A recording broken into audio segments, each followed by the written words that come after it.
So vanoggend weet ek ons almal op al een of ander stadium, veral op skool, want jy vinnig aangetrek en as jy jou kosblik in die hand en jou tas in die ander hand, jy amper by die deur uit en dan kom jy agter, o gats, maar iets voel nie lekker nie, iets.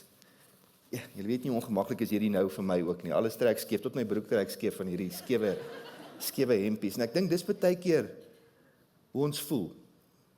En die hemp lyk skeef en alles trek krom en die mikrofoon moet nie lekker aansteek nie en ek dink dis hoe ons baie keer begin.